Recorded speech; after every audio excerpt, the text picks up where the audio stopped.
Buenos días, ¿cómo están? Estamos otra vez en una nueva edición de La Conversación, el podcast de Radio Brújula, ahora en nuestra 7ª edición, si no me equivoco.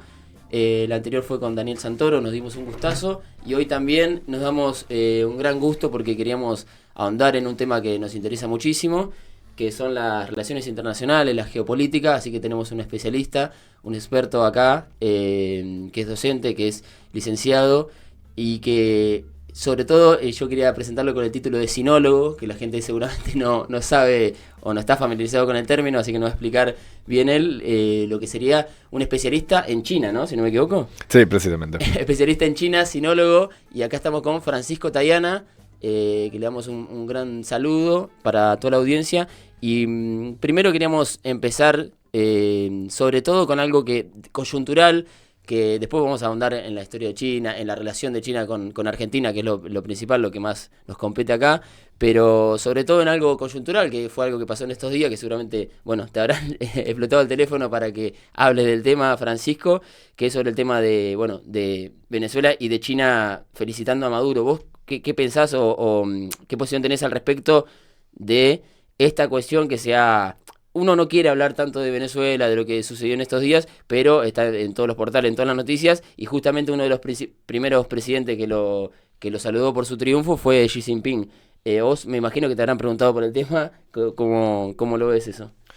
No, ahí la primera cosa a aclarar, digamos, es que China en relaciones internacionales tiene una política muy clara de no injerencia en asuntos internos de otros países. Claro.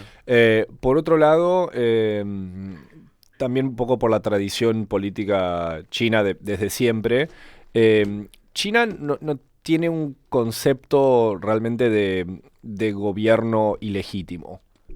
Es casi una contradicción. O sea, es tipo, bueno, ¿quién es el gobierno? El que gobierna. ¿Por qué? Porque gobierna. O sea, un gobierno es gobierno porque gobierna y está gobernando. No. Si un gobierno no gobierna, no es gobierno. No gobierna. Claro, entonces China siempre reconoce, digamos, al que está gobernando. Al que gobierne.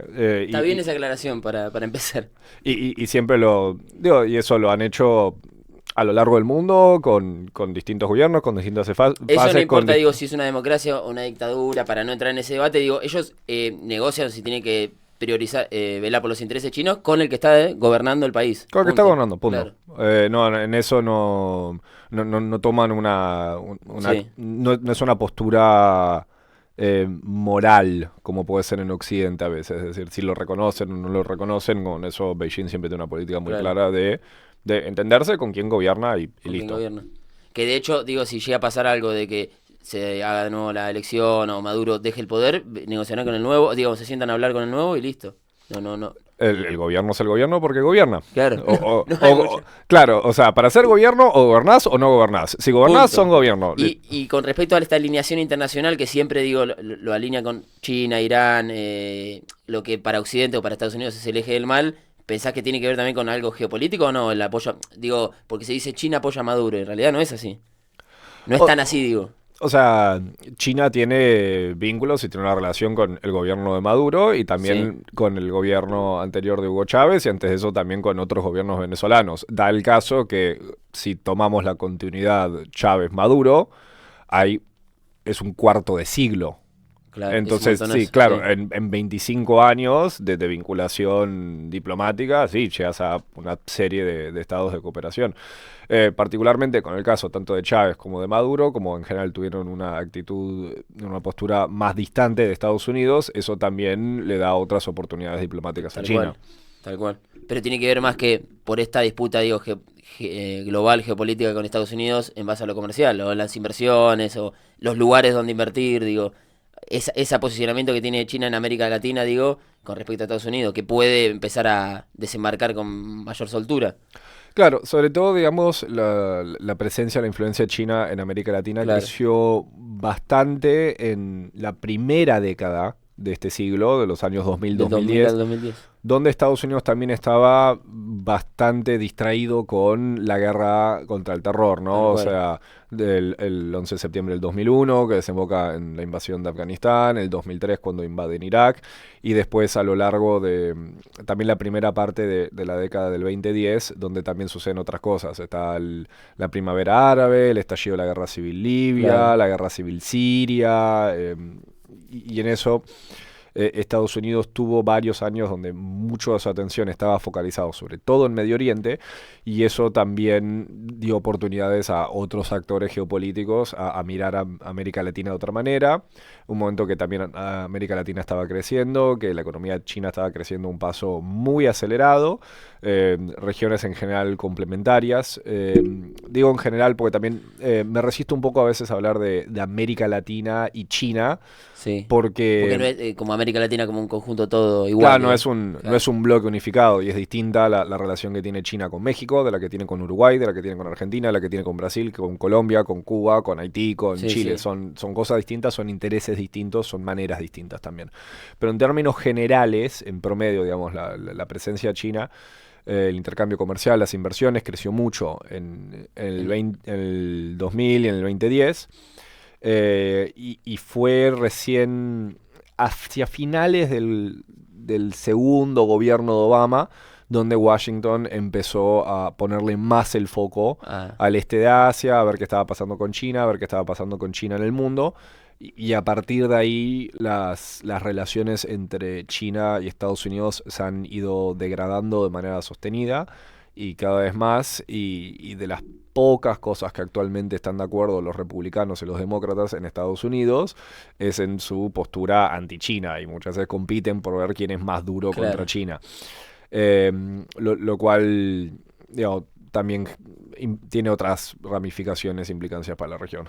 Tal cual. Sabés que ahora vamos a volver sobre América Latina y sobre Argentina justamente para ir al presente, pero quería ir un poco para ordenar, saliendo ya de la coyuntura de Venezuela, al inicio de esto. No al inicio porque sé que China lo has explicado en otras entrevistas, y que es una civilización que tiene, bueno, miles de años. No vamos a ir a todas las dinastías y a todo eso por un tema de tiempo, pero sí a partir de... Yo quería empezar a partir de la década del 70, antes de la reforma de Deng Xiaoping, pero sobre todo, digo, porque hay un hecho fundamental que a veces se soslaya, que es la cuestión de Estados Unidos con China, de Kissinger, cuando él va y hace los acuerdos con China y dice, bueno, de acercamiento a China. ¿Vos pensás de ahí como punto de partida, digo, cómo llegamos a esta China ultra industrial, ultra potencia, megapotencia global? Porque digo... Seguramente, digo, las reformas de Deng Xiaoping tienen muchísimo que ver, pero ¿cómo pasamos de eso a lo que hoy es China? Que si uno ve la foto, yo no me dejo de sorprender cuando veo fotos de Shanghái de los 80, ahora es casi Nueva York, y era parecía una aldea o un pueblo, y hoy es de las ciudades más tecnológicas y más modernas del mundo. Digo, ¿cómo pasamos a lo que es esta China en un breve repaso? Y pensás que ese acuerdo, digo, de acercamiento, ¿cómo llegamos a esta fricción con Estados Unidos? Digo, porque pasaron un montón de años, pero en ese momento Kissinger habrá sido como un visionario en el sentido de, che, tenemos que acercarnos a China. Seguramente lo hizo en pos de la Unión Soviética. Digo, vio un acercamiento a China como algo favorable para los Estados Unidos en ese momento. Claro, hay un par de cosas. Es cierto que esa foto de Shanghái, del Pudong en 1990 y hoy, digo, es un crecimiento espectacular. Que no lo puedo creer yo, te juro, cuando lo veo. Para aquellos que en la audiencia que estén menos familiarizados con la foto, es una foto del otro lado del río, digo, en Shanghái, en una parte que ahora donde están todas las torres. Claro, exactamente. Que hace 20, 30 años no había prácticamente nada. O sea, es ciertamente muy impresionante, pero de este lado del río, que no te muestro la foto, hay una ciudad llamada Shanghái, que es una ciudad importante hace 150. Sí, eso no se sabía, O sea, es un poco como la foto de Puerto Madero. Claro, Arras Puerto Madero y Puerto Madero hace 30 años y es tipo, sí, del otro lado hay una ciudad, claro. Está la ciudad de Buenos Aires. Es muy bueno el ejemplo porque justamente va de espalda a Buenos Aires. Claro, exacto, claro. O sea... Esto no quiere decir que Shanghái no haya crecido muchísimo. Pero es como el polo tecnológico como Dubái. Ver una foto de Dubái antes y ahora, viste, con todas las torres. Sí. Bueno, Dubái no había nada por ahí. Había muchísimo menos. Claro. Dubái era una aldea de pescadores. O sea, Shanghái era un lugar importante en los años 30. Claro. En los años 20. También... No era exactamente una colonia, pero se llamaba tenía lo que se llaman las concesiones, que eran como barrios que eran zona de influencia de distintos... De Mirá, de distintos países. Por ejemplo, en Shanghái, un barrio conocido como la Concesión Francesa, que era toda... que quedó de esa época, que es muy lindo, con casas, con La cafés, con administraba o la bares. influencia era francesa. Claro, claro, era como una especie de concesión casi extraterritorial, porque bueno, para resumirlo, entre 1850 y 1950, China fue víctima de distintos avances coloniales de distintas potencias. Claro. Eso por un lado. Por otro, a ver, la China de los años 70, pre las reformas de Deng Xiaoping, Y Kissinger, el acuerdo con Kissinger es 70, ¿no? el 72. 72, claro. Sí. Es un proceso largo y recién en el 79 Estados Unidos establece relaciones diplomáticas China. con la República Popular. Ahora, también, si bien la China de los 60 y los 70 no es la China de hoy, es incomparable en lo que es desarrollo tecnológico y Producto Bruto, China no era una aldea antes de eso. A ver, China a lo largo de su historia y hasta mediados del siglo XIX, siempre que estuviera unificada, representaba entre un cuarto y un tercio de la economía mundial. O sea, en 1830 era el 30% del PBI mundial. Ya era un actor importante. Y siempre lo había sido. Tenías... ¿Por su demografía, digo, por su cantidad de población o por tecnología también? Bueno, en ese momento tecnología preindustrial, justo en 1830, claro, es donde Europa da un salto cualitativo con respecto al mundo, pero digo, es una sociedad tradicionalmente bastante urbanizada, con un PIB per cápita bastante alto, en algunas regiones muy alto. Inventan el papel moneda en el año 1000, inventan la imprenta, inventan la pólvora, inventan el compás. Creo que la cantidad de acero que producía China en el año 1100 solo va a ser superado por Inglaterra en 1007 y pico, llegando a 1800. O sea, tenías una base económica fuerte, tenías muchísimas personas, tenías muchísimas ciudades, claro, y tenías el tercer país más grande del mundo. En territorialidad, sí. Claro, o sea, China es inmenso y no puedo subrayar esto lo suficiente.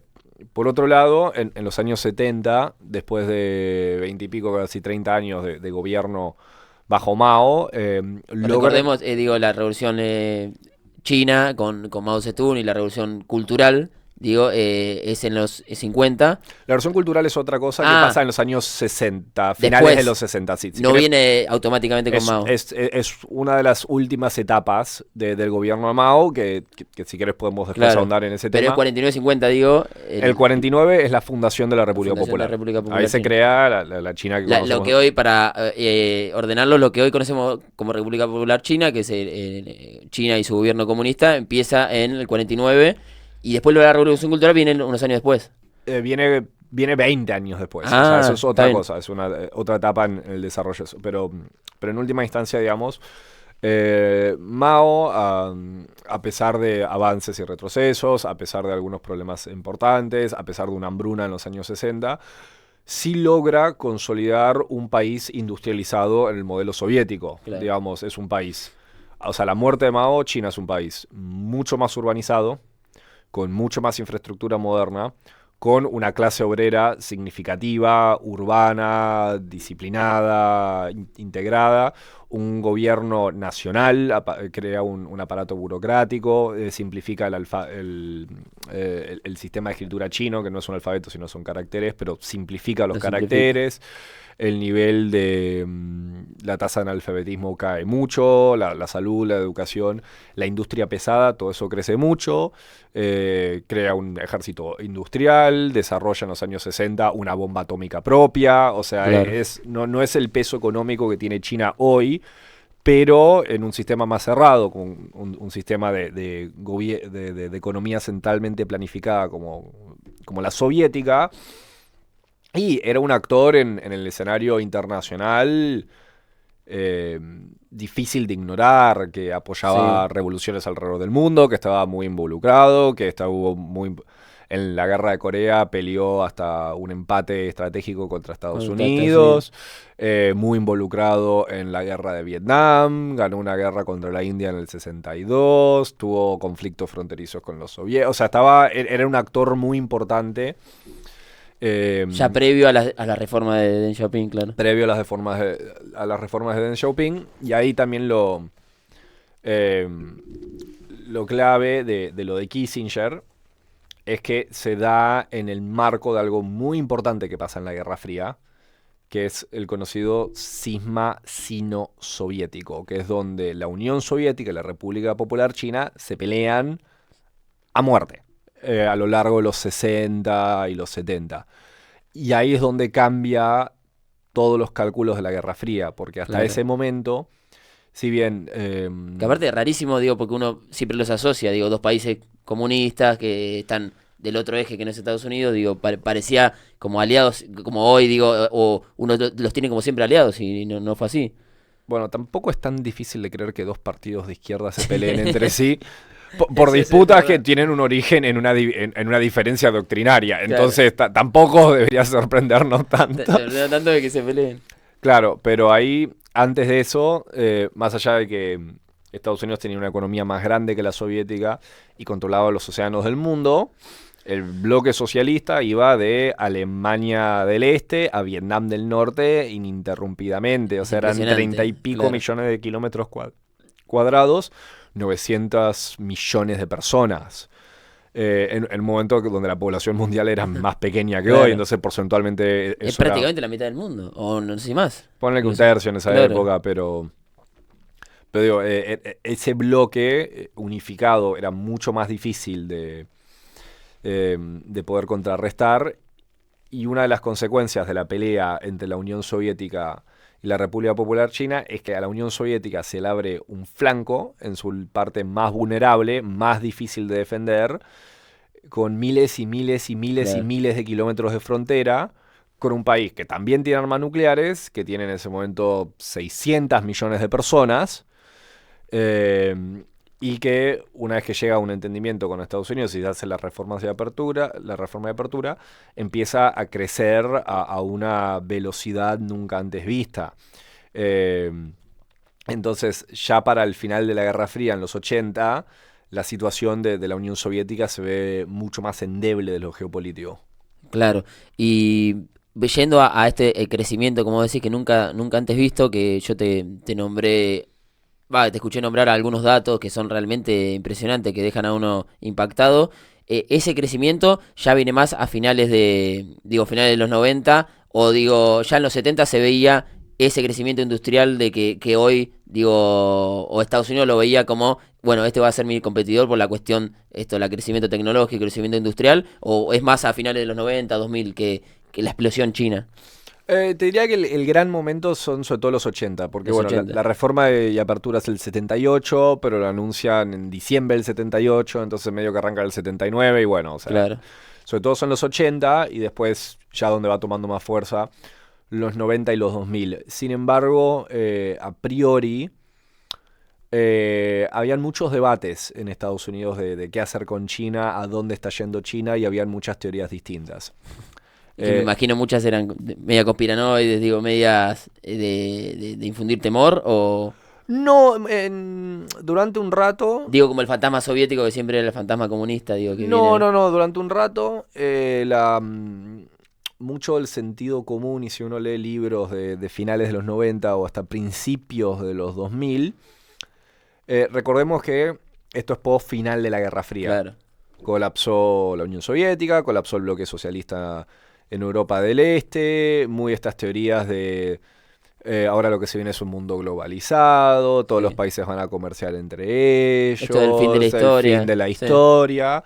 Y un poco esa lógica era, bueno, ha quedado demostrado que el mejor sistema económico es este capitalismo globalizado, Sí. y el mejor sistema político para acompañarlo es la democracia Liberal. liberal. Hay papers que uno puede ver de politólogos en los 90 que hasta dicen cosas como, bueno, ha quedado demostrado que los mercados prefieren a las democracias. Claro. O sea que no está, o sea, 30 años de historia económica más adelante se muestra No. que eso no es cierto. Pero había toda una línea que decía, bueno, sí, China está creciendo mucho, pero en realidad eso es bueno, porque en la medida que China se vuelva más rica, China tenga más clase media, esa clase media digamos, casi su destino histórico es reclamar mayor representación y poder político e influencia dentro del sistema. Entonces, a medida que China se vuelva más rica, su camino a la democratización es prácticamente inevitable. Y la trayectoria que continuó China es muy distinta a eso en muchos aspectos. En eso me parece que durante mucho tiempo, sobre todo los 90 y los 2000, había toda una idea de que el socialismo con características chinas, el Partido Comunista de China, bueno, en realidad era una especie de aparato cínico de poder, ¿no? Esto controlan el país y se están beneficiando, así que mantienen esta línea desde lo retórico, desde lo performativo. Y la verdad que me parece que eso es un análisis incorrecto. Es incorrecto hoy, es incorrecto hace 20 años, es incorrecto hace 30 años. Ya no son comunistas, son capitalistas. ¿Es un comunismo falso o es un comunismo más de cascarón de poder político? Pero en realidad es un sistema capitalista en China. En realidad no es así. No. Cuando se dice habitualmente que circula esa frase también. Eso es, eso es falso por varios motivos. En primer lugar, digamos, la cuestión del socialismo, si querés, para ser más estrictos. La doctrina marxista-leninista del gobierno chino no es performática, no es retórica, es el marco general a través del cual ven el mundo. Y en eso el tema particularmente con el marxismo-leninismo, es que no es una política individual, no es como estar a favor o en contra del aborto, sino que es una visión mucho más holística y completa de la realidad. O sea, el marxismo-leninismo es una teoría de la historia. Es una manera de entender el mundo. La historia, claro. Y por consecuencia el mundo. Y basado en que la historia tiene leyes científicas que se pueden conocer. Y eso te explica el pasado, el presente y hasta cierto punto el futuro. Entonces, el marxismo-leninismo lo que también te da como estructura del pensamiento es una inmensa flexibilidad táctica. Porque si vos pensás que vos conocés las leyes científicas de la historia y por ende sabés a dónde está yendo el mundo, muchos de estos desarrollos, digamos, son jugadas tácticas en función de un objetivo que se puede medir en años, en décadas, en siglos. Claro. Y no es contradictorio con la doctrina.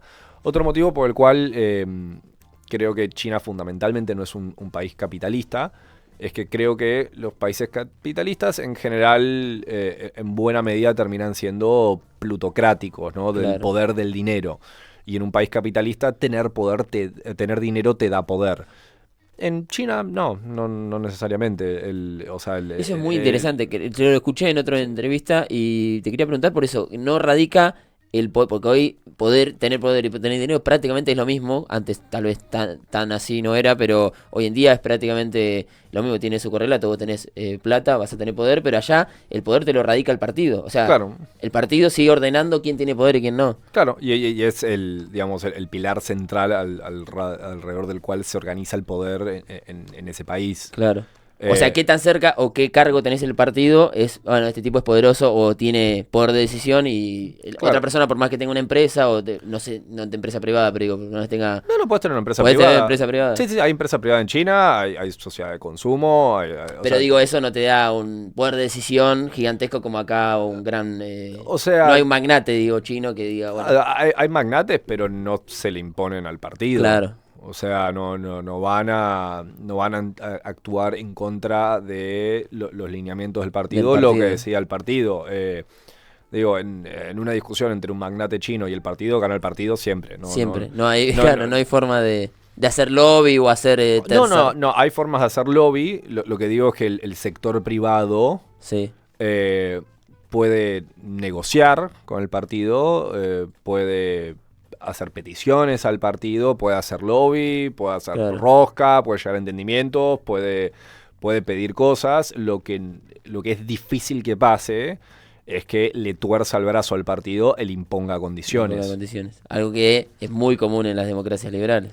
Algo que es muy común, sobre todo, hay más que en las democracias liberales en los países capitalistas. Países capitalistas, claro. Porque no necesariamente esas dos cosas van de la mano. Tal cual. Por eso me llamó muchísimo la atención el tema del poder y yendo a esto que hablabas de, bueno, la empresa china o el país y su economía, quería saber esto que tocaste anteriormente de la clase media. Hay vos que estuviste allá viviendo, le contamos también a la audiencia que él vivió 2 años en China y conoce todas las provincias chinas, que son muchísimas. ¿Cuántas son? Las divisiones territoriales de China son 34. Son 22 provincias, 5 territorios autónomos, 4 municipalidades directamente controladas, 2 administraciones especiales y la isla de Taiwán, que formalmente se llama la República de China. Claro, que después vamos a volver sobre Taiwán, que es un tema que es un tema complejo. Taiwán, pero justamente esto que vos conocés y conocés todo el territorio, ¿cómo es allá realmente? Hoy en día hay clase media, hay una clase media, ¿cómo son o si podemos, al menos por arriba, las relaciones laborales o los derechos laborales que tiene, las condiciones laborales que tiene China? Porque siempre se dice también, otro lugar común que se cae es, y bueno, ¿cómo vas a competir con China que tiene un costo laboral de 2 platos de arroz o no sé, salarios miserables, y entonces por eso es la fábrica del mundo hoy en día? ¿Cómo es las relaciones laborales allá? Si hay una clase media incipiente, si no la hay. Sí, bueno, creo que a esta altura debe haber más chinos de clase media que brasileros en el mundo. Eso es increíble, O sea, es un dato terrible. Digo, es un país de... Y uno piensa, digo, el lugar común, vuelvo, no, son todos pobres y trabajando por 2 monedas. A ver, en el año 2021 ellos anunciaron que después de haber en 40 años sacado 800 millones de personas de la pobreza extrema, que ellos eliminaron la pobreza extrema en el país. Hay mucha clase media, sí. Para que te des una idea, el PBI per cápita de China no es tan distinto al de Brasil, al de México, al de Argentina, y siendo además Latinoamérica la región más desigual del mundo. Claro, eso te iba a decir. También, digo, hay muchísima desigualdad también, o sea, el tema es que la escala de China... O sea, la gente que tiene plata en China puede tener muchísima más plata. Claro. Y hay zonas muy ricas de China y hay otras que son más pobres. En general, la pobreza en China es una pobreza más bien rural. Y en esto una cosa que me parece interesante del sistema chino, hay pobreza, pero no hay marginalidad. Que también son 2 categorías independientes. Vos podés ser, por ejemplo, un campesino pobre. Sí. Vos sos pobre, pero no sos marginal. Vos tenés un lugar establecido dentro de la sociedad. Estás dentro de ese paraguas del gobierno local, tu comunidad, etc. No necesariamente tengas mucho dinero. A lo mejor tenés una huerta y unas cabras, pero digamos, no sos marginal. No estás fuera de la sociedad. De la sociedad, claro. Por otro lado, vos también podés ser, en otro sistema, vos podés ser marginal y no pobre. Sí.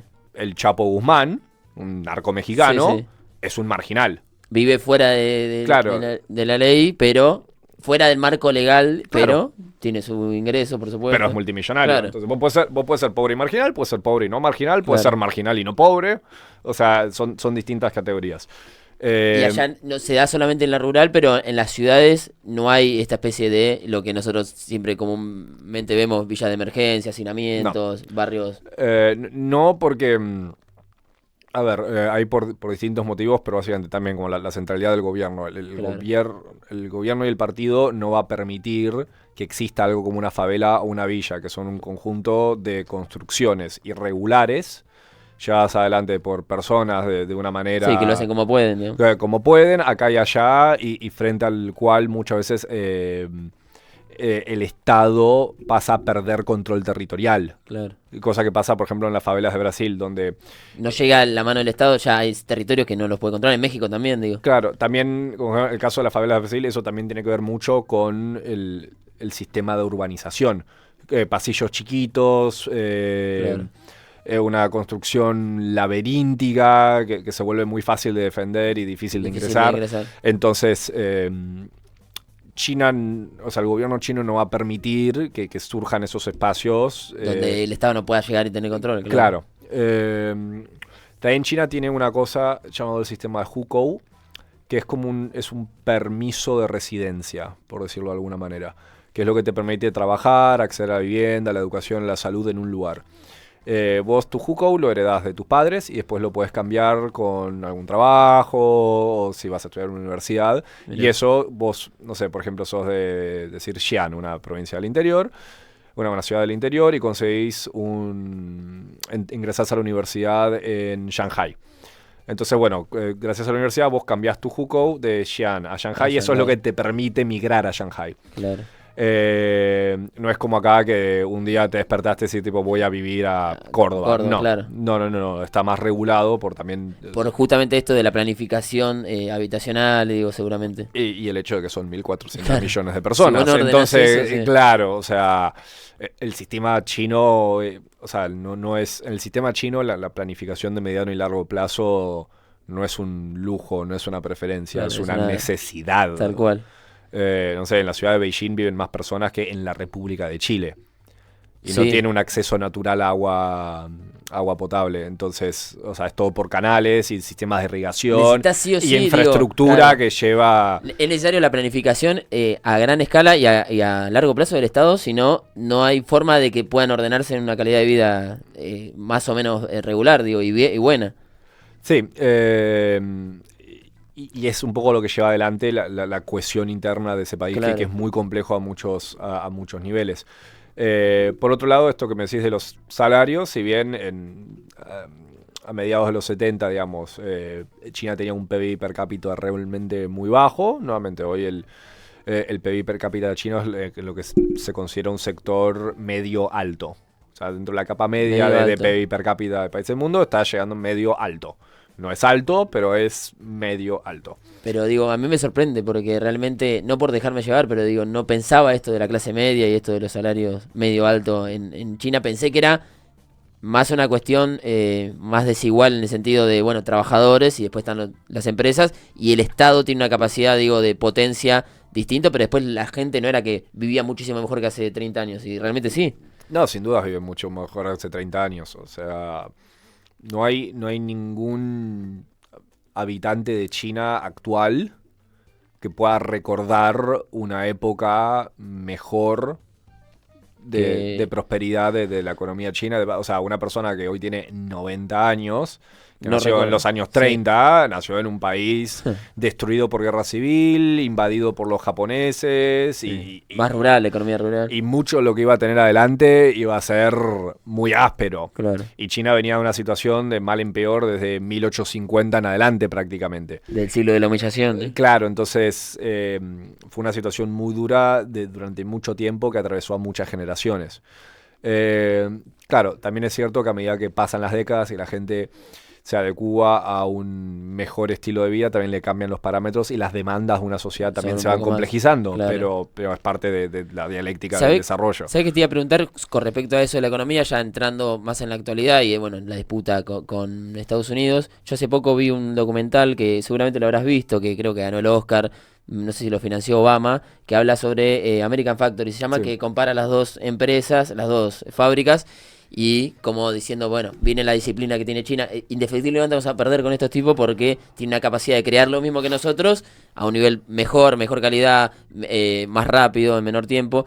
Y entonces, ¿vos pensás que esta disputa, ya entrando en la disputa con Estados Unidos, tiene que ver con la mano de obra o la capacidad de llenar el mundo de productos chinos a mucho menor costo que Estados Unidos? Digo, ya hablando más para complejizar en los semiconductores, en la tecnología, en el 5G, digo, ahí ya Estados Unidos dice, bueno, esto es una amenaza totalmente para nosotros y para para el comercio mundial.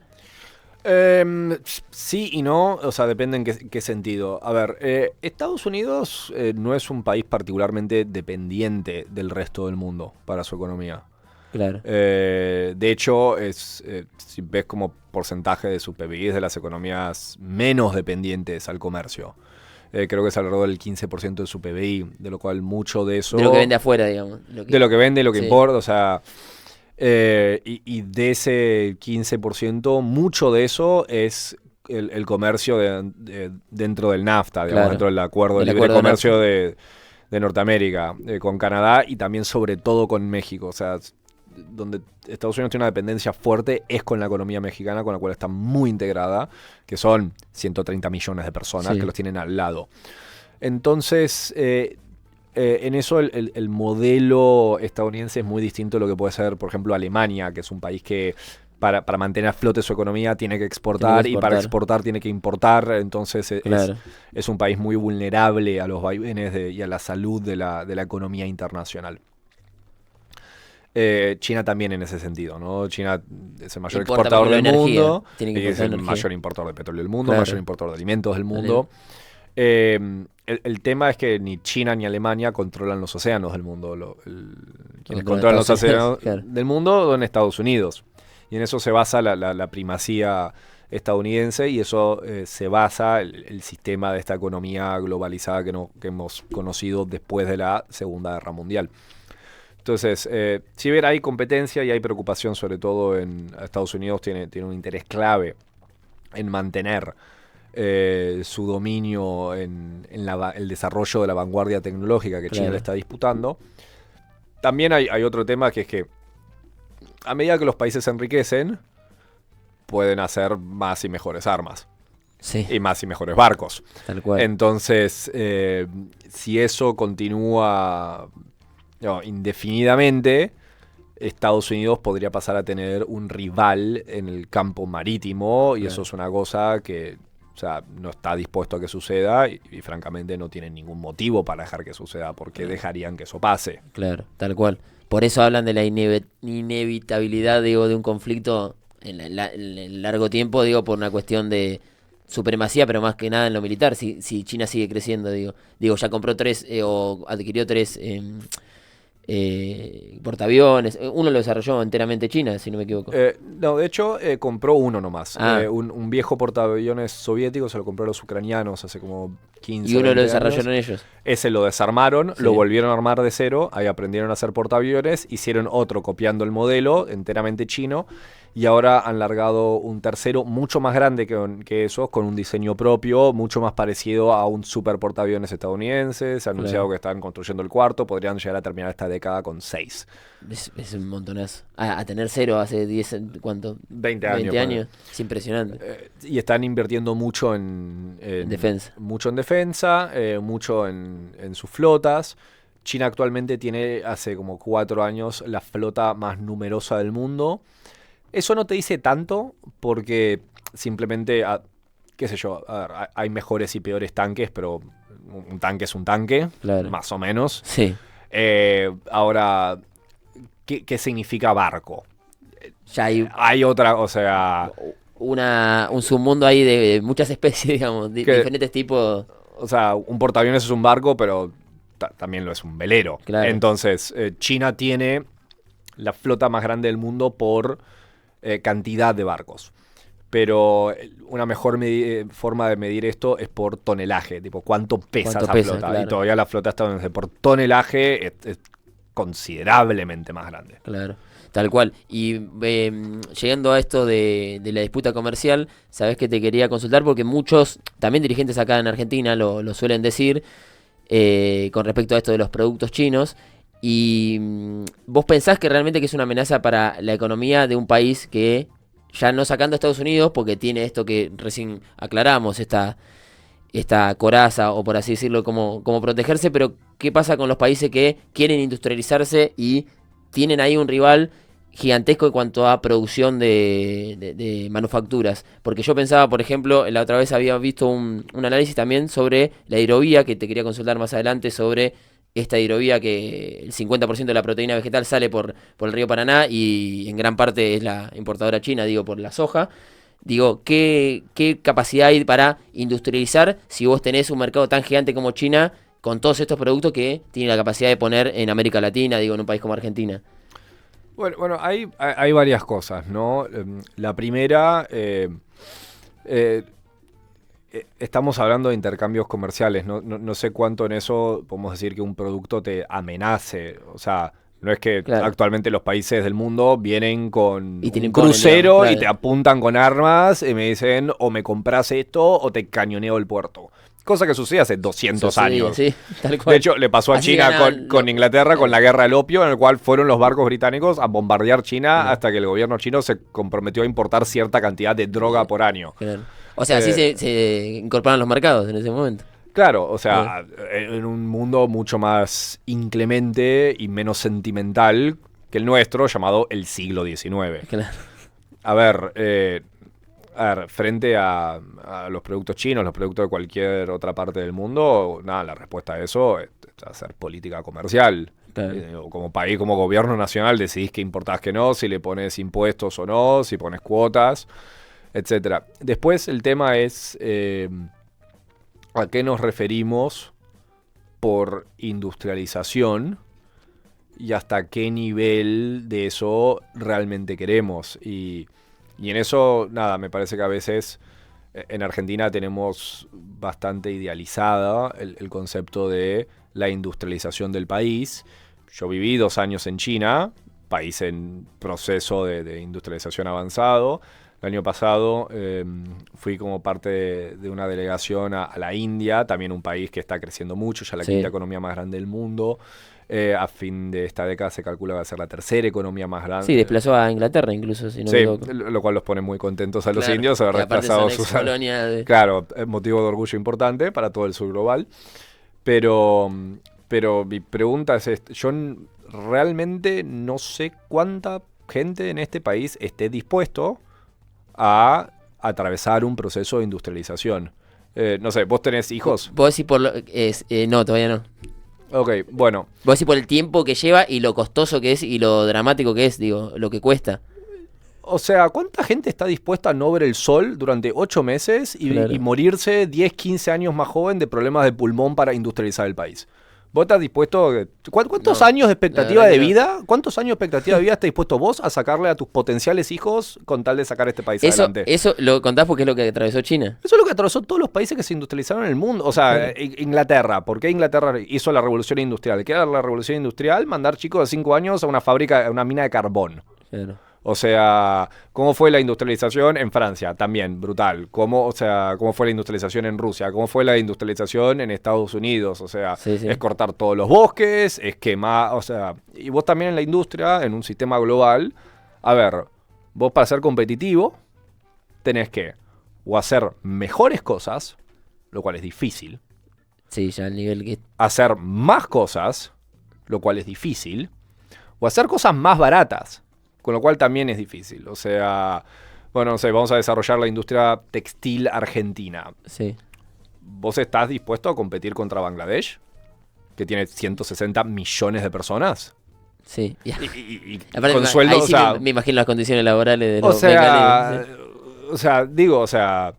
Entonces, eso como proyecto de vamos a industrializar el país. Sí, para mí es cuestión de estrategia, de ¿qué tenemos que importar? ¿En qué podemos hacernos fuerte? ¿En qué no? Bueno, Claro. es una conversación más compleja. Bueno, Claro. ¿cuáles son los sectores que para nosotros son estratégicos? ¿Cuáles son los sectores en los cuales vale la pena invertir porque podemos tener una ventaja comparativa? Comparativa, ¿Qué claro. sectores no vale la pena? ¿Qué sectores sí? O sea, Claro. ¿hasta dónde, cómo hacemos esa política de industrialización? Bueno, Claro. no sé, vamos a desarrollar maquinaria agrícola a gran escala y somos competitivos en estos modelos de cosas.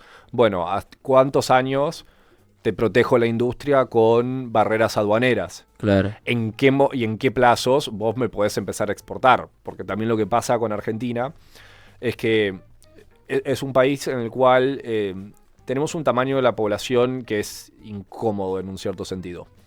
Porque no es suficiente gente para tener un Sí. inmenso mercado interno y poder ser más autónomos en ese sentido. Sí. Entonces tenés relativamente poca gente. Pero como tenés relativamente poca gente, la mano de obra también es relativamente cara. Claro. Con lo cual lo que Sí. vos haces también es caro. Entonces encima mal exportarlo es difícil. Encima mal distribuida, digo. Condiciones, digo, de amontonamiento en ciertas ciudades, digo, no tenés... Dependiendo de qué cantidad, de qué tipo de industria estemos Claro. hablando, eso no necesariamente es algo malo con el fin de esos objetivos. Pero claro, o sea, nuevamente, o sea, o mejor, o más, Claro. o más barato. Y la industria argentina tiene un par de cosas en las que se destaca de esa manera, pero también tiene una producción industrial de muchas cosas que tradicionalmente no se han destacado en ninguna de estas 3 aristas. Claro. Entonces, también en eso estamos ante un momento de muchísimo cambio tecnológico. O sea, ¿qué Sí. va a pasar con la industria? Volviendo a China, anunciaron el 6G ya, supuestamente. Dijeron. El avance de la inteligencia artificial, la automatización. Bueno, ¿hasta cuándo la industria va a ser generadora de empleo? O sea, ¿cuántos trabajos va a generar una fábrica de automóviles en 20 años? Sí. No tengo la menor idea, probablemente menos que ahora. Sí, me decía el otro día Santoro, vas a tener un auto que no vaya a pasar por una mano humana en todo, desde que era carbón hasta que se hizo el auto no va a pasar por una mano humana, dice.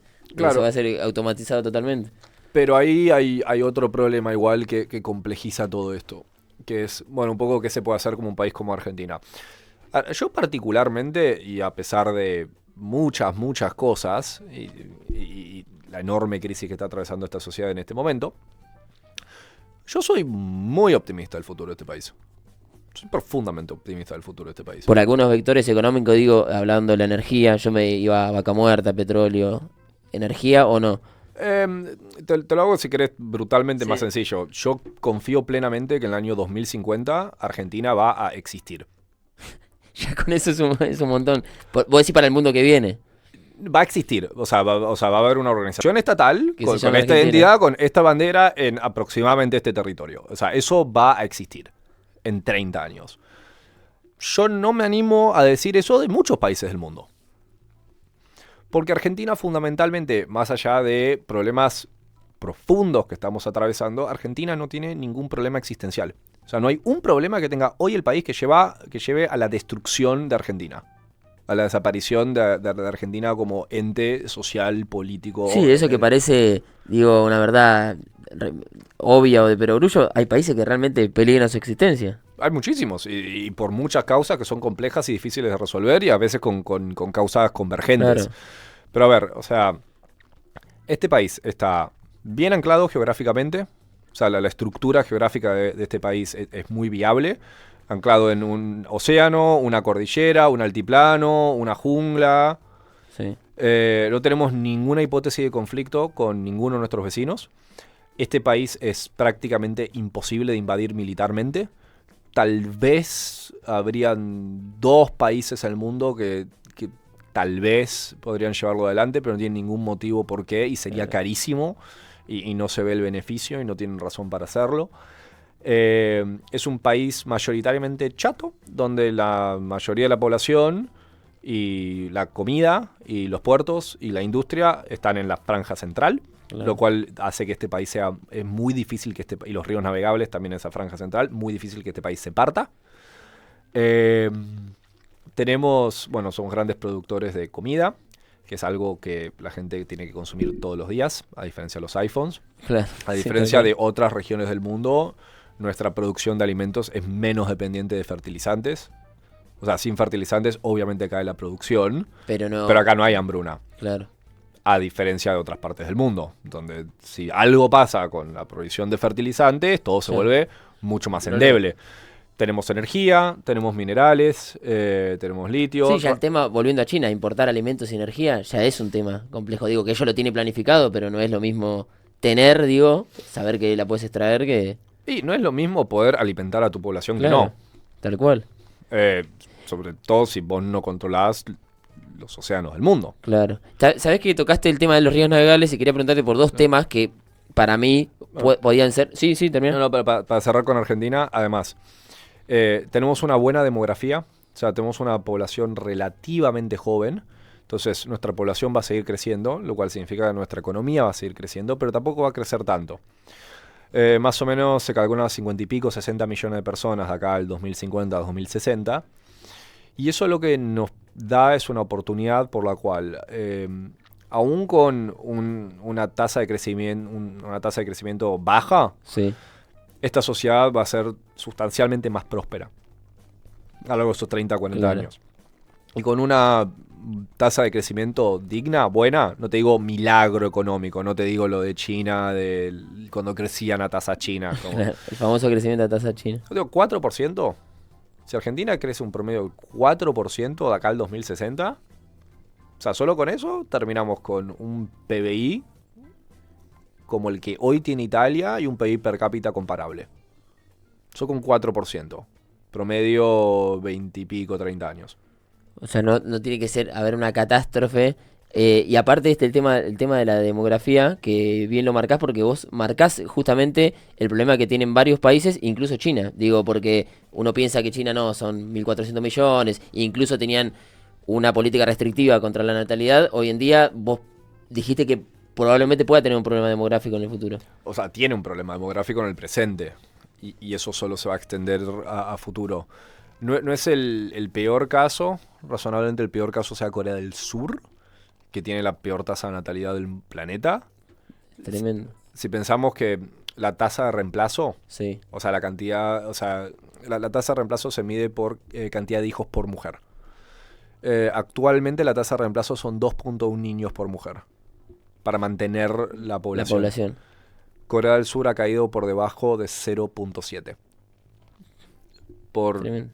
por Quiere cada decir- 100 surcoreanos que existen hoy, van a haber 4 en el 2100. Es impresionante. Si no- La mitad de la población. Claro, la mitad de la población. No. Mucho, digo, No, de 100 a 4. o sea, la mitad, digo, si vos haces la proyección a 20 años, así, Sí. ya, Va a empezar a colapsar. La población italiana se calcula que se va a reducir a la mitad para el 2050-2060. Y esto es un problema que la humanidad nunca atravesó. Esto es la primera vez que está sucediendo Claro. en la historia humana, porque es un producto de la modernidad industrial. Bueno, otro tema de la industrialización. También industrializarte te da un montón de ventajas y yo soy profundamente industrialista en mi visión de la economía. También es cierto que industrializarte muy rápido probablemente te traiga consecuencias negativas. Por ejemplo, esto Corea del Sur claro. a diferencia de Estados Unidos o el Reino Unido, que se industrializaron en un proceso de Largo 100 de tiempo, años, claro. 150 años, esto fue en 15, y ahí la demografía les acaba de colapsar y eso está solo empezando. Claro. Y en eso está China, Corea del Sur, Japón, Rusia, Polonia, Ucrania, Alemania, Italia, España, Austria y varios países más. Es tremendo porque es un tema que no, digo que se ve a largo plazo, pero no lo vemos en el corto y cuando la gente habla de esto siempre nombra a Europa, pero nunca nombra a China o a Corea del Sur. Siempre nombra, sí, los países europeos que son muy longevos, que no están haciendo, no están, la tasa de natalidad está cayendo, pero nunca nombran a China, nunca. Sí, pero eso se aplica a muchas cosas. Sí. En general, cuando acá hablamos Tal de el mundo, hablamos de Estados El Unidos y occidente. Europa, el mundo. Occidente. Y no son precisamente la misma cosa. Ahora estamos retomando lo que quedó de la entrevista porque nos tuvimos un problema técnico, así que vamos a cerrar con un par de preguntas más que le queríamos hacer a Francisco y ahora va a ser por videollamada, lo tenemos ahí en línea. Francisco, veníamos hablando justamente ayer, eh, perdón, ayer no, en la entrevista, que sobre el tema de la hidrovía, yo te venía preguntando sobre algunos intereses que tiene China en Argentina, sobre todo en la hidrovía, y te había comentado una cuestión con el Comando Sur de Laura Richardson, que había estado acá en Argentina, supuestamente para bloquear un interés, un proyecto en conjunto de Argentina y China, que era la base, si no me equivoco, en Tierra del Fuego, y que Estados Unidos se metió y dijo, no, con China no. Yo te quería preguntar, con esto de que ya habíamos ido a la actualidad, ¿cómo es la relación hoy en día con Argentina y qué intereses hay en disputa con Estados Unidos? Hablando, digo, del tema de la base, también hubo mucha controversia con la base espacial china en la Patagonia, si no me equivoco, en Neuquén, y cómo pensás que puede seguir esto ahora bajo el mando de Javier Milei, ¿no?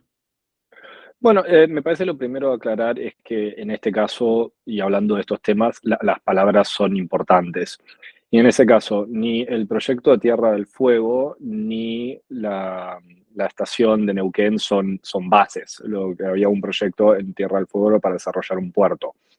Eso no es una base. Y la Estación Espacial Neuquén tampoco es una base, es una estación de observación del espacio profundo, cuyo acuerdo, digamos, bilateral no es sustancialmente distinto a la estación de observación que tiene, por ejemplo, la Unión Europea a un par de cientos de kilómetros de distancia, también en la misma Patagonia. Sin embargo, me parece que nada, una clara voluntad por parte de Estados Unidos de contener la influencia china en América Latina, que va de la mano de un proceso en el cual hace más de una década las relaciones entre Beijing y Washington se encuentran en un estadio sostenido de deterioro. Eh, y nada en el futuro previsible indicaría que eso vaya a alterarse. Y nada, en esto me parece que no es una cuestión en sí misma muy compleja, es una cuestión que tiene bastante sentido en la geopolítica, donde tenés una potencia hegemónica establecida y tenés una potencia en ascenso. La potencia en ascenso no tiene ningún motivo para detener su ascenso, la potencia hegemónica establecida no tiene ningún interés en permitirlo. Entonces ahí vamos a competencia geopolítica a lo largo de una serie de ámbitos, una serie de regiones, de lo comercial, lo diplomático, lo político. Ese me parece un marco general que se va a dar y se va a continuar dando entre estos dos países. Sin embargo, en esto me parece importante aclarar un punto. Muchas veces se habla, sobre todo en medios, de este concepto de la nueva Guerra Fría. Es un concepto frente al cual yo milito activamente en contra, porque me parece que no se aplica a estas circunstancias. Me parece que no refleja el ambiente internacional que está emergiendo. Porque, a ver, la Guerra Fría fue en sí mismo un fenómeno muy particular en la historia de la humanidad, muy curioso por una serie de motivos, y y por cuya naturaleza, ¿no? De este juego de suma cero, todo o nada, entre unas únicas dos superpotencias globales. Eh, no es un fenómeno muy común que se pueda dar y no creo que es un fenómeno que se esté repitiendo. Me parece que mucho más que una nueva Guerra Fría, estamos ante el surgimiento de un mundo multipolar, donde progresivamente van a haber una serie de grandes potencias en el mundo que van a tener relaciones complejas y contradictorias entre sí, donde van a tener convergencia de intereses y conflicto de intereses en distintos ámbitos por distintos motivos, y todo eso va a ir fluctuando con el tiempo, lo cual es un ámbito internacional mucho más complejo, y me parece que a veces el concepto de nueva Guerra Fría es un poco simplista. Respecto de las relaciones sino-argentinas, ahora bajo la gestión del presidente Milei, me parece que estamos ante un escenario de abrupto y bastante gratuito deterioro. Las relaciones con Beijing se han tensado mucho, innecesariamente, a mi entender, sobre todo porque me parece que, nada, digamos, el destino del interés nacional de una potencia regional y mediana como es la Argentina es justamente poder navegar distintas rivalidades geopolíticas e ir avanzando en distintos frentes con distintos países en función de intentar maximizar las oportunidades que estén al servicio del interés nacional. Me parece que en eso el presidente Milei, que es un hombre con poca experiencia diplomática, ha llevado adelante una política muy personalista, muy confrontativa. Me parece que ha aplicado mucho de las acciones que lo llevaron justamente a volverse primero una figura relevante dentro del espectro político argentino, una estrategia que le dio muchos frutos, el de la confrontación, el del insulto, el de la escalada permanente, que lo llevó hasta la presidencia de la Nación. Sin embargo, ahora estamos ante un nuevo escenario donde debieran primar otros cálculos, pero lo que observo es una continuación de ese modus operandi. Y en el caso de China, eso ha dañado las relaciones. La República Popular China, por otro lado, es un país que tiene estrategias diplomáticas de mediano y largo plazo y tiene claro cuáles son sus intereses en Argentina.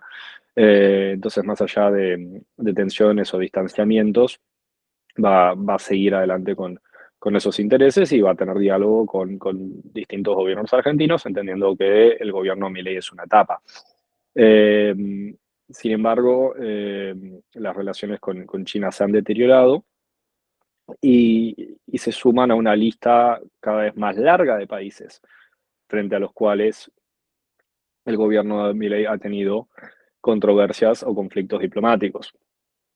Una lista que incluye a países muy centrales para nuestros intereses como Brasil, México, Colombia, Chile, Venezuela, España, Francia, los países del mundo árabe, y, a veces uno leyendo los diarios está como a la espera de ver cuál va a ser el próximo conflicto. Sí. Eh, pero sí, diría que estamos ante el nadir de las relaciones sino-argentinas desde que establecimos relaciones diplomáticas con la República Popular China en 1972, una relación tradicionalmente de mucha vinculación, muy dinámica, de mucha cooperación a lo largo de distintos ámbitos, que atravesó a muchos presidentes, atravesó a muchos gobiernos, muchas ideologías y muchos sistemas de gobierno distintos. Desde el hecho de que el primer presidente argentino a establecer relaciones con la República Popular China fue Alejandro Lanusse.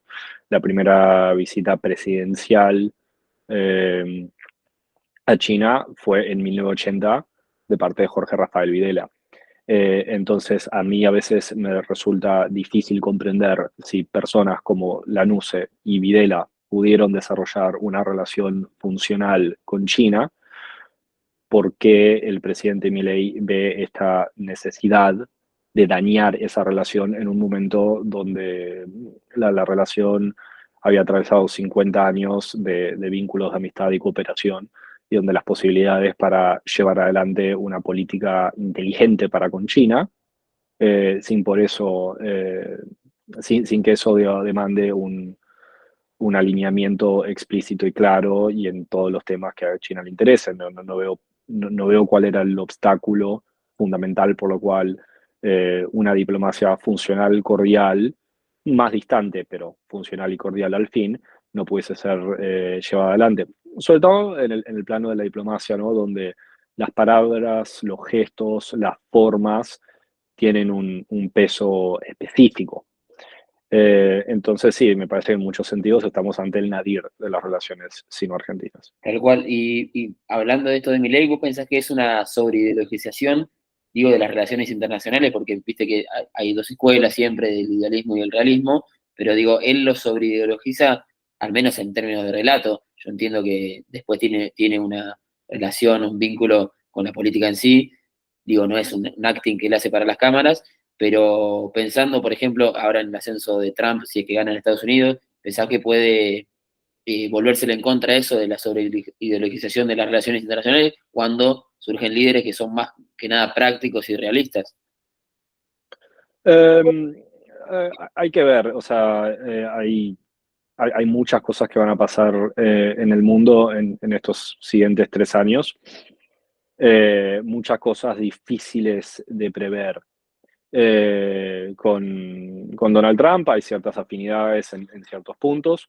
Puede ser que en el corto plazo una elección de Trump le dé alguna clase de beneficio a Milei.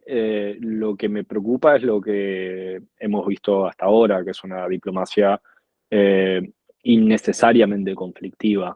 A ver, en la geopolítica, digamos, eh, no hay amigos permanentes, hay intereses permanentes, y eso, digamos, yo no tengo ningún problema con un gobierno argentino que donde ve que estén en peligro sus intereses nacionales, tenga una posición asertiva y firme. De no ser respetada esa posición, no tendría un problema en un gobierno que lleva adelante una actitud más antagónica o combativa en defensa de sus intereses nacionales. Pero, en primer lugar, eso siempre es a un cálculo de costo-beneficio. Y en los casos que hemos visto, mayoritariamente me cuesta entender cuál era el interés nacional argentino que estuviese en juego. No veo qué interés estratégico se nos jugaba en la pelea que tuvimos con España. Yo no entiendo el razonamiento detrás de antagonizar al presidente de Brasil, Ignacio Lula da Silva, nuestro principal socio comercial. Eh, entonces, lo que veo es un deterioro fuerte de la imagen de Argentina, y en eso creo que a veces, digamos, puertas adentro de nuestro país, nosotros tenemos una visión muy personalizada de las presidencias y de nuestros líderes y los gobiernos. Y bueno, esto fue el gobierno de Macri, o esto fue el gobierno de Cristina, o el gobierno de Menem, etcétera. Para el mundo, todos esos son datos un poco secundarios. Lo que están intentando ver es cómo se comporta la Argentina. Y en eso ven continuidades. y lastimosamente lo que se está demostrando es que la Argentina es un país volátil, espasmódico en sus posturas, en sus decisiones, y un país que no da mucha confianza en la continuidad de sus posiciones en el mediano plazo. O sea, por ejemplo, la cuestión de si potencialmente eh, en una presidencia post-Milei, si estuviese la posibilidad de volver a los BRICS o no. Yo no sé si está esa posibilidad. Tal vez sí, tal vez no, pero es una cosa que en este momento no necesariamente me consta. Un país que hizo varias maniobras para intentar ingresar y cuando tiene la invitación se retira dando un portazo. Tal cual. Algo similar nos decía hace poco, hablamos con Martín Granowski, que nos comentaba algo muy en esta línea de la continuidad de una política exterior relativamente razonable a los vaivenes que tiene Argentina, sobre todo con estos cambios de signo político tan bruscos, y justo cómo repercute eso justamente en el mundo, porque como vos decís, ellos ven Argentina, no ven a los gobiernos en sí, sino cómo se comporta Argentina con respecto a los bloques regionales, digo, y a los países. Y sabes que te quería consultar, que también habíamos hablado anteriormente en la entrevista por el caso de Taiwán, porque digo, pensando en un mundo, digo, con cada vez más conflictos y multipolar, vos, por lo que venís relatando, pensás en una inevitabilidad de ese conflicto directo entre Estados Unidos y China por la cuestión de Taiwán, vos que estuviste allá aparte y visitaste. No me gusta la palabra inevitable, pero un conflicto sobre Taiwán me resulta muy plausible, ¿no? Claro, Tanto posible como creíble. ¿Por qué? Porque fundamentalmente, bueno, para aquellos para los oyentes que no estén tan familiarizados con el caso Taiwán, digamos, Taiwán formalmente se llama a sí mismo República de China, que es la continuidad del gobierno nacionalista que perdió la guerra civil en los años 40 y se refugió en la isla de Taiwán. ¿Por qué esto es importante? Porque hasta el día de la fecha, formalmente, la República China declara ser el único gobierno legítimo de toda China. Eso es el status quo hasta ahora y bajo el concepto de lo que se llama el principio de una sola China, ¿no? De que, bueno, hay una organización que controla el 99% del territorio, llamada la República Popular China, eh, y otra organización que controla la isla de Formosa, también conocida como Taiwán, que dice ser la República China. Ambos dicen ser el mismo gobierno de China, pero ambos están de acuerdo en que hay una sola China y que China es una cosa indivisible. Por eso los países del mundo tienen relaciones o con la República Popular China o con la República de China. Y el motivo por el cual no se puede tener relaciones con dos es porque ambos dicen ser el gobierno del mismo país. Entonces tal vos cual. solo puedes reconocer un gobierno por país. Lo que ha surgido en los últimos 20 años es un fenómeno relativamente nuevo en la política taiwanesa llamado nacionalismo taiwanés, por el cual, sobre todo generaciones más jóvenes, cada vez más se identifican como taiwaneses con una identidad separada de Bien, China. Esto es un problema, digamos, para la viabilidad de algún proyecto de reunificación negociada.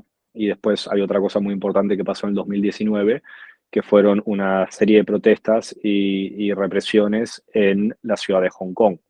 Hong Kong, ex colonia británica, de vuelta a la República Popular China, bajo el paraguas de lo que se llamaba un país, dos sistemas. Es decir, que ambos estaban de acuerdo que eran el mismo país, pero Hong Kong mantenía su propio sistema que no sería alterado desde la entrega de Hong Kong en 1997 hasta el 2047. Y las protestas de Hong Kong y después la represión que le siguió enterró por el futuro previsible la posibilidad del modelo de un país, dos sistemas para una futura reunificación negociada con el gobierno en Taiwán. Entonces lo que estamos es ante una situación donde no se ve ninguna solución política factible y donde tenemos internamente una fuerza política que está tomando velocidad, está tomando inercia, llamado nacionalismo taiwanés, que sería muy creíble que en una serie de años pueda llegar a declararse como un país independiente, ¿no? Decir, bueno, dejamos atrás esto de reclamarse el gobierno de toda China y ahora no somos más la República de China, somos la República de Taiwán, un país independiente. Y eso sería, o sea, la respuesta a eso sería una respuesta militar contundente por parte de Beijing.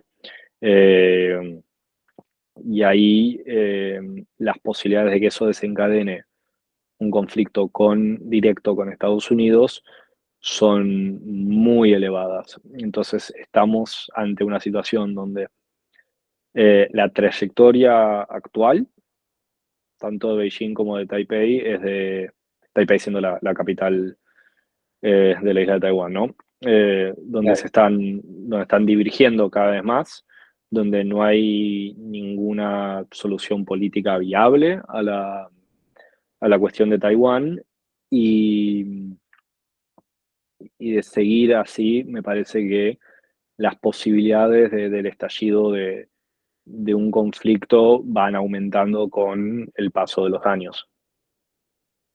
Tal cual. Y yo me había quedado sorprendido con esa afirmación que vos habías dicho, porque uno suele pensar que no llegarían a tal conflicto, pero dadas las condiciones es muy plausible, como vos decís. Y sabés que para cerrar quería llamarte a una reflexión, más que nada para ver, no para hacer futurología, sino para pensar en el mundo en los próximos años, porque digo, estaba recordando el famoso discurso de Xi Jinping hace unos años en la ONU, si no me equivoco, cuando hablaba de la globalización, el libre comercio, y cómo la irrupción de Trump y algunos nacionalismos o algunos proteccionistas vinieron a decir esto no va más o de alguna forma la globalización quedó atrás, pero también muchos decían, bueno, es porque están asediados, están amenazados por un gigante que les creció, que les disputa en terreno comercial, algo que antes parecían como los hegemones mundiales y hoy en día lo ponen en discusión eso China. ¿Vos pensás que cómo va a seguir esto a futuro? Digo, ¿van a seguir floreciendo nacionalismo de modo más proteccionista? ¿Va a volver a haber una disputa por la globalización o por el comercio internacional? A ver, en eso, nuevamente, como mencionamos en otro momento de la entrevista, ¿cuál es el pilar fundamental de la globalización? ¿Por qué existe una economía globalizada? ¿Por qué hay comercio global? Porque hay un país que tiene una flota desproporcionadamente poderosa en comparación al resto, que controla los océanos y asegura esa libre navegabilidad. Ese país es Estados Unidos. Claro. A medida que pasa el tiempo, Estados Unidos va declinando en poder relativo. La flota china va creciendo y se va haciendo más poderosa. India tiene una flota importante y a futuro va a ser una potencia marítima con cada vez más peso en el Índico. Hay que ver qué sucede con Europa, cómo sale de esta guerra en Ucrania. Hay muchos movimientos dentro de Europa para remilitarizar Europa y eso razonablemente vaya a tener también su cuota marítima. Vemos una federación rusa que está buscando reconstruir su esfera de influencia a través de la conquista militar, con una creciente capacidad de su sector industrial militar. Entonces, me parece que a medida que eso suceda, nuevamente vamos a ir a un mundo más parecido al mundo como siempre fue, que es un mundo de grandes potencias, donde cada uno tenga su zona de influencia, ninguno lo suficientemente fuerte para imponérsele al resto, cada una lo suficientemente poderosa para defender sus intereses más fundamentales. Y me parece que eso va a llevar a un mundo muy distinto del que venimos acostumbrados. Y en eso me parece que el surgimiento de bloques económicos regionales va a tener más sentido. Me parece que esto que hemos visto de cadenas globales de valor, de por ejemplo un auto que tiene alrededor de 30.000 componentes ensamblados alrededor de todo el mundo, creo que eso probablemente sea menos eficiente en términos de costos. Creo que es más fácil pensar en un futuro donde se exporten menos productos y se exporten más fábricas, ¿no? Un poco como fue el modelo de Frondizi de los años 50 y 60, donde van las fábricas y se instalan en los mercados en los que quieren competir. Entonces, en eso me parece que hay una cuota de la globalización con esta revolución en las comunicaciones, que es un poco irreversible, pero si vamos a lo estrictamente de lo comercial, creo que podemos ver el surgimiento de dinámicas muy distintas a las que estamos acostumbrados, lo cual, siendo algo que mencionamos previamente y los motivos por los cuales yo soy optimista respecto al futuro de este país, es que creo que en esa clase de modelo Argentina tiene unas ventajas importantes dentro de lo que es América del Sur. Tenemos una mano de obra joven, tenemos ríos internos navegables, somos un país urbanizado, tenemos una base manufacturera instalada, tenemos un alto índice de desarrollo humano y en eso, pensando en un bloque regional sudamericano más consolidado y más introvertido desde lo económico, me parece que tenemos algunas ventajas comparativas importantes que, junto con, si se dan otros factores, creo que podrían significar un salto cualitativo en el desarrollo de este país. Tal cual. La verdad que me quedaría preguntándote muchísimas cosas, pero ¿sabés lo último nada más que quería saber? Porque cuando hablamos de estas ventajas argentinas, hablamos de el no ingreso al BRICS y lo que China propone para el BRICS, o en realidad para todo el mundo, la franja y la ruta de la seda. ¿Querés comentarnos ahí brevemente si Argentina tenía la posibilidad de entrar, si no, si qué es la franja y la ruta de la seda, qué es lo que propone China? La iniciativa de la Franja de la Ruta, comúnmente a veces llamada como la nueva Ruta de la Seda, es un conjunto de proyectos de infraestructura que tienen como pata central Eurasia y después se ha expandido a otras partes del mundo. Argentina firmó el memorándum de la iniciativa de la Franja y la Ruta en el contexto del 50 aniversario de las relaciones entre la República Popular China y la República Argentina, durante la visita del presidente Alberto Fernández a Beijing en febrero del 22. O sea, eso está firmado. Claro. Argentina es parte de la Franja de la Ruta, no se ha hecho ninguna reversa con eso. El tema es que, digamos, es una iniciativa que promueve las inversiones chinas en infraestructura y en energía. Hay que ver en este contexto, donde China, en términos generales, está haciendo menos inversiones en el mundo, cuántas ganas tiene de continuar invirtiendo en Argentina en el corto plazo, sobre todo en un país en el cual no se han podido, por una serie de razones, terminar obras de infraestructura ya pactadas y ya comenzadas, como las represas hidroeléctricas del sur. Entonces, no entendería la lógica por parte de China de llevar adelante grandes inversiones en infraestructura en Argentina, en la medida que estas obras no sean completadas. Ahora, hay una noticia que circulaba de que hay una posibilidad de que se renueve el financiamiento y se renueven esas obras, pero eh, me parece que hasta que por lo menos no haya un mejor nivel de entendimiento entre el gobierno argentino y el gobierno chino, y pueda haber una mayor muestra de buena voluntad por parte del gobierno argentino, no me parece probable ver avances cualitativos en ese tema en el futuro cercano. Tal cual. Bueno, Francisco, la verdad que genial, mil gracias por todo lo que hablamos. Seguramente te vamos a llamar más adelante porque nos encantó para conocer al gigante asiático y aparte las relaciones con Argentina que son súper importantes. Mil gracias y te agradecemos. Hasta la próxima. No, por favor, muchas gracias por la invitación y por el espacio.